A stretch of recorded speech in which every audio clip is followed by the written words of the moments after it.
మొన్న ఈ మధ్యకాలంలోనే మనమంతా కూడా మోంతా తుఫాను ఇంకా మన మనసుల్లో నుంచి ఇంకా చెరిగిపోలేదు, మననే కనిపిస్తూ ఉంది. అసలు ఆ మోంతా తుఫాను వచ్చినప్పుడు మీ అందరికీ కూడా అవగాహన ఉండి ఉంటుంది. అసలు ఏ రకంగా దానికి బిల్డప్ ఇచ్చారని అంటే, ఇక్కడ నుంచి చంద్రబాబు నాయుడు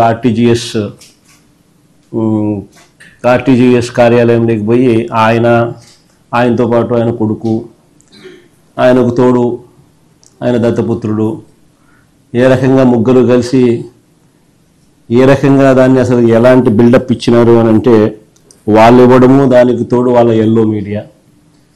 వాళ్ళ ఈనాడు అయితేనేమి, వాళ్ళ ఆంధ్రజ్యోతి అయితేనేమి, వాళ్ళ TV5 అయితేనేమి, అసలు ఏ లెవెల్లో బిల్డప్ ఇచ్చినారు అని అంటే, ఏకంగా వీళ్ళే తుఫానును పీకబట్టి డైవర్ట్ చేసినట్టుగా, అసలు వీళ్ళు గాన ఆర్టీజీఎస్లో గాన టీవీల ముందర గాన ఆ కంప్యూటర్ల మీద వీళ్ళు గాన కూర్చోకపోయినంటే అసలు ఇంకా రాష్ట్రంలో తుఫాన్ ఎఫెక్ట్ ఇంకా ఏ స్థాయిలో ఉండేది అని అంటే, వీళ్ళు కాబట్టి దాన్ని ఆపగలిగినారు అన్న లెవెల్లో బిల్డప్ ఇచ్చినారు.